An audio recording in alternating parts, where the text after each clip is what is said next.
بسم الله الرحمن الرحيم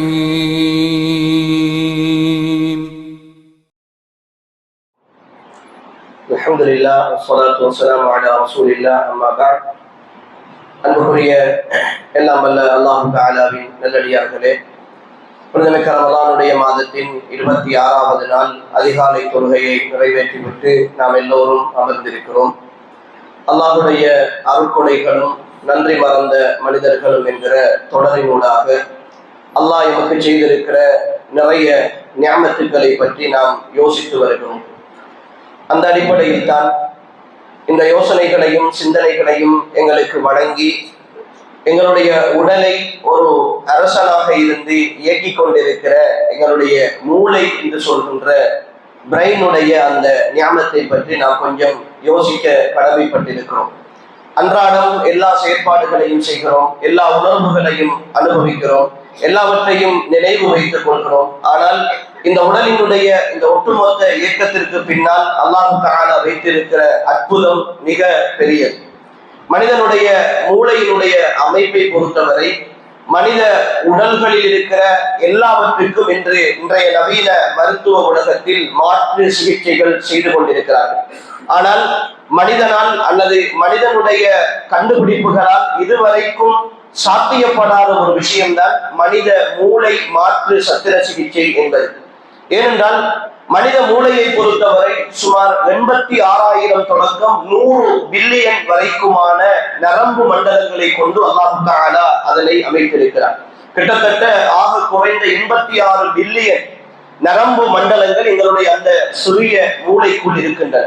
அவை ஒவ்வொன்றும் எங்களுடைய முடியை விட மெல்லியதாக, ஆனாலும் ஒவ்வொன்றுக்கும் அல்லாஹ் தஆலா ஒவ்வொரு வேலையை கொடுத்து அதை அமைத்திருக்கிறார். எங்களுடைய மூளையை வைத்தியர்கள் அல்லது ஆய்வாளர்கள் பல வகையாக பிரிப்பார்கள். சிறுமூளை என்பார்கள், பெருமூளை என்பார்கள், நடுப்பகுதி என்பார்கள்.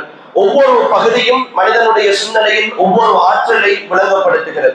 எங்களுடைய ஐம்புலன்களுடைய உணர்வாக இருக்கலாம், நாங்கள் கேட்கிற விஷயங்களாக இருக்கலாம், எங்களுடைய நினைவுகளாக இருக்கலாம், எல்லாவற்றையும் எங்களுக்கு ஒரு நொடியில் என்னுடைய கையிலே ஒரு முள் குத்துகிறது, அடுத்த நொடி என்னுடைய கைக்கு முள் குத்தி விட்டது என்கிற தகவல் ஒரு நரம்பு மண்டலத்தினூடாக மூளைக்கு போய் அடுத்த ரியாக்ஷன் உடனடியாக வெளிப்படும்.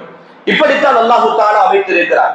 அதனால்தான் இன்றைய ஆய்வாளர்கள் சொல்லுகிறார்கள், மனித மூளை செய்கின்ற செயற்பாடுகளை செயற்கையான ஒரு மெஷினூடாக செய்ய வேண்டுமாக இருந்தால் 3 மாடி அளவுக்கான பெரியதொரு பில்டிங், ஒரு கட்டடம் கட்டி அந்த கட்டடத்தின் எல்லா பகுதிகளையும் அறைகளாக பிரித்து அந்த அறைகள் எல்லாவற்றையும் ஒரே கம்ப்யூட்டரில் ஒரு நெட்வொர்க்காக அமைத்து ஒவ்வொரு அறைக்கும் தனித்தனியாக வேலைகளை பிரித்து கொடுத்தாலும் கூட மனித மூளை செய்கின்ற பணிகளை அதனால் செய்து முடிக்க முடியாது.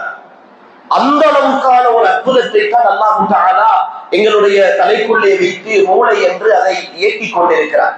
இந்த அற்புதம் அன்புக்குரிய சகோதரர்களே எவ்வளவு பெரிய நியாமத் என்பதை நாம் புரிந்து கொள்ள வேண்டும் என்றால், ஏதாவது ஒரு விபத்து, ஏதாவது ஒரு நிலைமை ஏற்பட்டால், கைகால் முறிவு ஏற்பட்டால் அல்லது எங்காவது அடி ஏற்பட்டால் அதற்கான சிகிச்சை இருக்கிறது.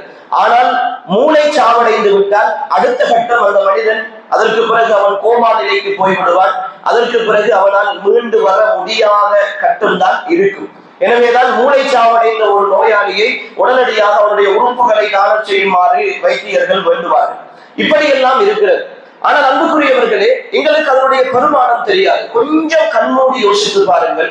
நிறைய அல்லாஹ்வுக்கு மாறு செய்து ஓடிக்கொண்டே இருக்கிறோம், நிறைய சம்பாதித்துக் கொண்டிருக்கிறோம், வசதிகளை தேடிக் கொண்டிருக்கிறோம், வாழ வேண்டும் இந்த உலகத்தை நினைத்து ஓடிக்கொண்டிருக்கிறோம். ஒரே ஒரு தடவை அல்லாஹ் பாதுகாக்க வேண்டும், என்னுடைய மூளைக்கு வருகிற நரம்பில் ஒரு குறைபாட்டை ஏற்படுத்தி இரத்த ஓட்டத்தை இல்லாமலாக்கி என்னை சிந்திக்க இயலாத ஒருத்தராக மாற்றி என்னுடைய மூளை குழம்பிவிட்டால், எங்களுடைய பாஷையில் ஒரு பைத்தியக்காரனாக மாறிவிட்டால், நான் சம்பாதிக்கிற இந்த சம்பாத்தியங்கள், இந்த ஓட்டங்கள், என்னுடைய பிள்ளை குட்டிகள், என்னுடைய குடும்பம், என்னுடைய சொத்து, என்னுடைய கடை, என்னுடைய பதவி, இவற்றால் எனக்கு ஏதாவது பிரயோஜனம் இருக்குமா? என்னை ஒரு பைத்தியமாக வீட்டிலே வைத்துக் கொண்டு எத்தனை நாட்களுக்கு அவர்கள் என்னை பராமரிக்கப் போகிறார்கள்? அழுக்கடைந்த ஆடைகளோடு தலைவிரி கோலமாக வீதிகளில் நடமாடி திரிகிறவர்களை பார்க்கிற பொழுதாவது அல்லாஹ் என்னை இந்த நிலையில் இருந்து எவ்வளவு உயர்வாக்கி வைத்திருக்கிறார் என்றாவது நாம் யோசித்திருக்கிறோமா சகோதரர்கள்? என்றாவது அதை உணர்ந்திருக்கிறோமா? எவ்வளவு பெரிய நியமத்தை இந்த மூளையினுடைய நியமம். எத்தனை கோடி கொடுத்தாலும் உங்களுடைய வீட்டுக்கு முன்னால் ஒரு 100 கோடி ரூபாயை தந்து உங்களுக்கு தந்துவிட்டு உங்களுடைய மூளையை மட்டும் தாருங்கள் என்று கேட்டால் யாராவது கொடுப்பதற்கு தயாராக இருப்போமா?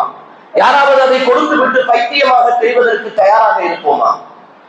அப்படி என்றால் 100 கோடியை விட 1000 கோடியை விட பல லட்சம் கோடிகளை விட பெருமதியான ஒன்றை ஒரு சிறிய அளவுக்கு அல்லாஹ் தஆலா என்னுடைய தலைக்குள்ளே வைத்து என்னை இயங்க செய்து கொண்டிருக்கிறானே, இதை என்றாவது நினைத்து அல்லாஹ்வுக்கு நாம் நன்றி செலுத்தி இருக்கிறோமா?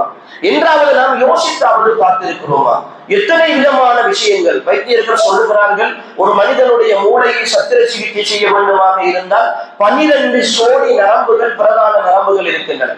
அந்த ஒவ்வொரு நரம்புகளும் கண்ணுக்கு தெரியாத மெல்லிய இலைகளால் ஆனவை.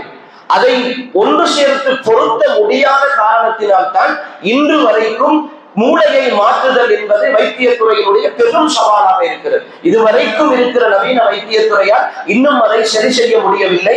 அதற்கு ஒரு மெஷினை கூட கண்டுபிடிக்க முடியவில்லை.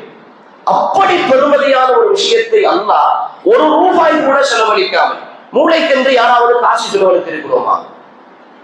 ஒரு சில நோயாளிகள் அல்லாஹ் சோதித்தவர்களை தவிர பெரும்பாலானவர்களை பற்றி நாம் யாராவது ஆரோக்கியமாக இருக்கிற யாராவது என்னுடைய மூளையை இயங்க செய்வதற்கு செலவழித்திருக்கிறோம்? ஒரு நாளைக்கு ஒரே நேரத்தில் 10,000 தகவல்களை எங்களுடைய மூளை சேகரித்து வைக்கும். நான் பேசுகிறேன், இன்னும் ஒரு தடவை எத்தனை நாளைக்கு பிறகு என்னுடைய குரலை நீங்கள் கேட்டாலும் கூட இது இன்னார் பேசிய குரல் என்று உங்களால் ஞாபகம் வைத்து அந்த ஞாபகத்தை எடுத்து தருவது எது? உங்களுடைய கம்ப்யூட்டர்ல ஒரு ஃபைலை நீங்கள் சேவ் பண்ணி வைத்தால் அல்லது உங்களுடைய போனிலே நீங்கள் ஒரு விஷயத்தை சேவ் பண்ணி வைத்தால் அதற்கு மீண்டும் ஞாபகம் வருகிற பொழுது அந்த இமேஜ் எங்கே இருக்கிறது, அந்த ஃபைல் எங்கே இருக்கிறது எவ்வளவு தேடுகிறோம், எவ்வளவு சிரமப்படுகிறோம். ஒரு 10 நாள் 20 நாள் தாண்டியதற்கு பிறகு எங்க வைத்தோம், எந்த இடத்துல கையில் இருக்கிற போனில் இருப்பதை கூட நம்பர் சேவ் பண்ணுகிறோம், போன் நம்பர்கள் சேவ் பண்ணுகிறோம். சில நேரம் என்ன பேரிலே சேவ் பண்ணினேன் என்று மறந்து விட்டு தேடுகிறோம். ஆனால் பல 10 வருடங்களுக்கு முதல் கண்ட ஒருத்தரை திரும்ப காணுகிற பொழுது இவரை எங்கோ கண்டது கொண்டிருக்கிறது என்கிற நினைவை எனக்கு கொண்டு வருகிறது. அதை கொஞ்சம் தீவிரமாக யோசிக்கிற பொழுது 10 வருடத்துக்கு முன்னர் இந்த இடத்தில் அவரை நான் திருச்சியிலே நான் இவரை சந்தித்திருக்கிறேன் என்று சொல்லி உடனடியாக எனக்கு அந்த நினைவை தருகிற இந்த மூளையினுடைய வேகத்தை கொஞ்சம் யோசித்து பார்ப்போமா? இப்படி வேகமான, இப்படி விவேகமான எத்தனையோ விஷயங்களை சிந்திக்கக்கூடிய ஒரு மூளையை அல்லாஹ் எனக்கு தந்திருக்கிறானே, இதற்காக நான் என்ன நன்றி செலுத்தி இருக்கிறேன்? இந்த மூளைக்காக இதை தந்ததற்காக ஒரு சுஜூதிலாவது அல்லாஹ் எனக்கு நீ இவ்வளவு பெருமதியானதை தந்திருக்கிறாயே, உன்னை தவிர வேறு யாராலும் இதை செய்ய முடியாத ஒன்றை தந்திருக்கிறாயே, உனக்கு எல்லா புகழும் என்று அல்லாஹ்வை நாம் சந்தோஷப்படுத்தி இருக்கிறோமா?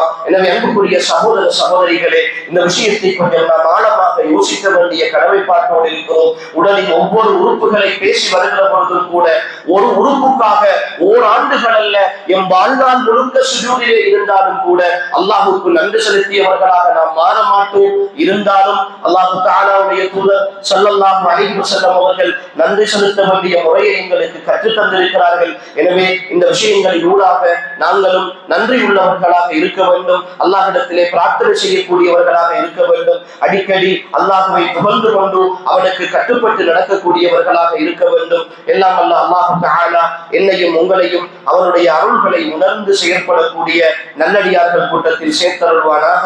ஹாதா மா இன்தி வல் இல்மு இன்தல்லாஹ் வ ஆகிரு தஅவானா அல்ஹம்துலில்லாஹி ரப்பில் ஆலமீன். வஸ்ஸலாமு அலைக்கும் வ ரஹ்மத்துல்லாஹி வ பரகாத்துஹு.